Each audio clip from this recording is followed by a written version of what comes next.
श्री सूर्यांशु मुनि जी महाराज एवं मधुर गायक श्री तेजस मुनि जी महाराज पत्र उपस्थित शुभाभिलाषी भव्य आत्मा। जैसा कि आप सभी को विदित है, आज का ये भव्य सुंदरतम कार्यक्रम हमने हिमाचल रत्न पूज्य श्री जितेंद्र मुनि जी महाराज के 43वीं दीक्षा जयंती के उपलक्ष्य में ये सुंदर छोटा सा भव्य आयोजन इस उपलक्ष्य में हमने ये रखा हुआ है, जिसकी पूर्णाहुति होने वाली है। समय होने जा रहा है 11 बजे ठीक मंगल पाठ होना है और महाराज शिव जी का मंगल पाठ और आसन भजन भी आपको अभी प्राप्त होगा। उससे पहले मैं केवल एक बात कहना चाहता हूं। मैंने कहीं पर पढ़ा था कि कहते हैं अनंत अनंत प्राणी संसार में क्या लेते हैं, जन्म लेते हैं और मृत्यु को प्राप्त हो जाते हैं। पता तब नहीं चलता कि कौन किस समय किसका जन्म हो रहा है, किस समय किसी की मृत्यु हो रही है। आपको पता है कि एक श्वास लेने में नहीं, पलक झपकने में जितना समय लगता है, निगोद में 18.5 बार मतलब जो है उन जीवात्माओं का क्या होता है, शरीर के अपेक्षा से जन्म और मरण होता है। लेकिन हर किसी का जन्मदिन नहीं मनाया जाता और हर किसी के गुण कीर्तन नहीं गाए जाते, हर किसी की महिमा का मंडन किया नहीं जाता और हर कोई बंदा जन्म लेकर के भी हर कोई बंदा संयम की राह पर अग्रसर नहीं होता। हर वो व्यक्ति, वो साधक जो संयम की राह पर चलने की कोशिश कर सकता है या चलता है, लेकिन हर वो व्यक्ति, वो साधक भी कोई जरूरी नहीं है कि वो जीवन की पूरी संयममय यात्रा में पार हो भी या ना हो, वो भी कोई जरूरी नहीं है।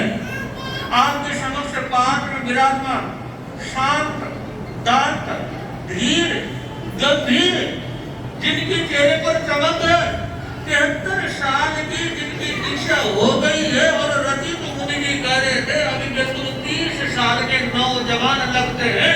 उसके पीछे कारण ये है कि संतों का जीवन संयम से आभाषित होता है, संतों का जीवन संयम से परिपूरित होता है और संतों का जीवन साधना से युक्त होता है। इसीलिए हमेशा संतों के चेहरे पर क्या रहती है, चमक रहती है, उनका आभा मंडल लश्कारे मारता है, मुझे छोड़ करके सबका मारता है। ठीक है, तो हम देख रहे हैं बिल्कुल शांत, दांत, धीर, वीर, गंभीर, कसाया नहीं, छाद नहीं, अभिमान नहीं।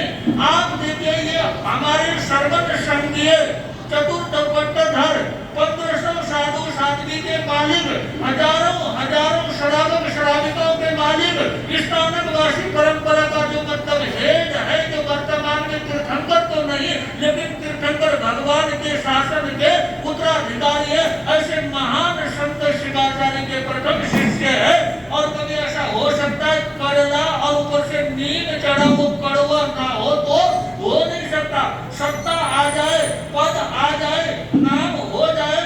आप देखते हो कोई प्रधानमंत्री का बेटा, कोई गृह मंत्री का बेटा, कोई थानेदार का बेटा, कोई एमएलए का बेटा, कोई सांसद का बेटा, वो कहता है तुम जानते नहीं हो कि मैं क्या हूँ, मेरी औकात क्या है, तू मुझे जानता नहीं कि मैं किसका बेटा हूँ, मैं कहाँ से बिलोंग करता हूँ। कितना घमंड इंसान को सत्ता का कितना अभिमान आ जाता है।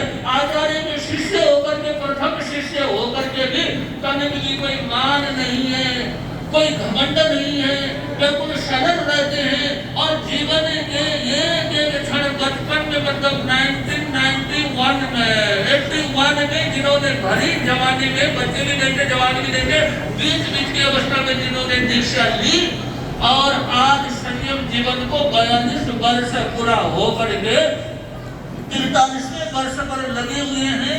तो हम पूज्य महाराज श्री जी की जो साधना है, जिन्होंने समग्र भारत वर्ष का क्या किया है, भ्रमण किया है। और इसका मतलब ये नहीं सोचना कि महाराज जी मतलब प्रवचन नहीं करते, भजन नहीं गाते, आप प्रवचन नहीं करते, आप भजन भी गाते, आप आशीर्वाद भी देते, आप साधना भी करते। और बहुत बड़ी बात है कि ये पढ़े लिखे भी है और उस जमाने में इन्होंने एमए कर रखे, मतलब शास्त्रों के साथ साथ मतलब ग्रस्त जीवन में एमए करिए, परीक्षा उत्तीर्ण करिए।